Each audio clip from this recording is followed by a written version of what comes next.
എല്ലാവരും ചിന്തിക്കും, എന്തിനാണ് ഫോണിൽ റേഡിയോ കേൾക്കണതിന് ഹെഡ്ഫോൺ കണക്ട് ചെയ്യുന്നതെന്ന്. നമുക്ക് വീഡിയോയിലേക്ക് പോകാം. ആദ്യം നമുക്ക് റേഡിയോ എന്താണെന്ന് നോക്കാം. റേഡിയോ എന്ന് പറയുന്നത് ഡയറക്റ്റ് വയറിംഗ് ലിങ്ക് ഉപയോഗിക്കാതെ ഒരു സ്ഥലത്ത് നിന്ന് മറ്റൊരിടത്തേക്ക് ഊർജം എത്തിക്കുന്ന പ്രവർത്തനത്തെയാണ് റേഡിയോ എന്ന് പറയുന്നത്. നമ്മൾ റേഡിയോ വേവ്സിനെ ട്രാൻസ്മിറ്റർ എന്ന് വിളിക്കുന്നു. ട്രാൻസ്മിറ്റർ എന്ന് വിളിക്കാനുള്ള കാരണം എന്താണെന്ന് വെച്ചാൽ, ഒരു സ്ഥലത്ത് നിന്ന് മറ്റൊരു സ്ഥലത്തേക്ക് റേഡിയോ വേവ്സിനെ അത് കൊണ്ടുപോകുന്നു. അതുകൊണ്ടാണ് ട്രാൻസ്മിറ്റർ എന്ന് പറയുന്നത്. ട്രാൻസ്മിറ്റർ റിസീവ് ചെയ്യുന്ന സ്ഥലത്തിനെയാണ് റിസീവർ എൻഡ് എന്ന് പറയുന്നത്. നമ്മൾ ഉപയോഗിക്കുന്ന സ്മാർട്ട് ഫോണിൽ ഉറപ്പായിട്ട് ഒരു റിസീവർ ചിപ്പ് കാണും. റിസീവർ ചിപ്പ് ഉള്ളത് കൊണ്ടാണ് നമുക്ക് മൊബൈൽ ഫോണിൽ റേഡിയോ വയ്ക്കാൻ സാധിക്കുന്നത്.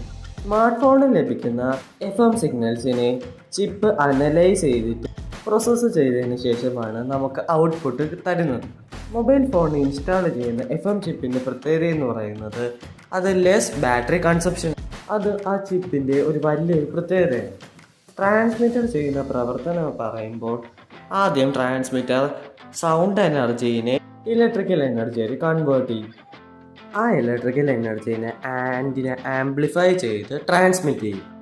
ഏതൊരു റേഡിയോ വർക്ക് ആവണമെങ്കിലും ആ റേഡിയോന് ഒരു ആൻറ്റിന അത്യാവശ്യമാണ്. നമ്മൾ ഉപയോഗിക്കുന്ന ഈ മൊബൈൽ ഫോണിന് ആൻറ്റിന ഇല്ലല്ലോ. അതുകൊണ്ട് തന്നെ നമ്മൾ കണക്ട് ചെയ്യുന്ന ഹെഡ്ഫോണിൻ്റെ വയറാണ് ആൻറ്റിനയായിട്ട് ഉപയോഗിക്കുന്നത്. ഹെഡ്ഫോൺസ് ഒരു ഇൻസുലേറ്റഡ് ആയിട്ടുള്ള മെറ്റൽ വയർ കാണപ്പെടുന്നു. ആ മെറ്റൽ വയേഴ്സിലൂടെ ഒരു കോയില്, മാഗ്നറ്റിനാൽ ചുറ്റപ്പെട്ട ഒരു കോയിലും കൂടെ ഉണ്ട്. പിന്നെ ഹെഡ്ഫോണിൻ്റെ ഒരു എൻഡിൽ തിക്കായിട്ടുള്ള മെറ്റൽ ജാക്കും കാണപ്പെടുന്നു.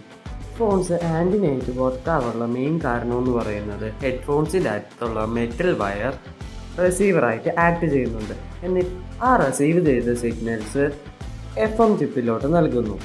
FM ചിപ്പ് ഫർദറായിട്ടുള്ള പ്രോസസ്സ് കംപ്ലീറ്റ് ചെയ്ത് നമുക്ക് ഔട്ട്പുട്ട് തരും. വീഡിയോ ഇഷ്ടപ്പെട്ടാൽ തീർച്ചയായും ലൈക്ക് ചെയ്യുക, ഷെയർ ചെയ്യുക, സബ്സ്ക്രൈബ് ചെയ്യുക.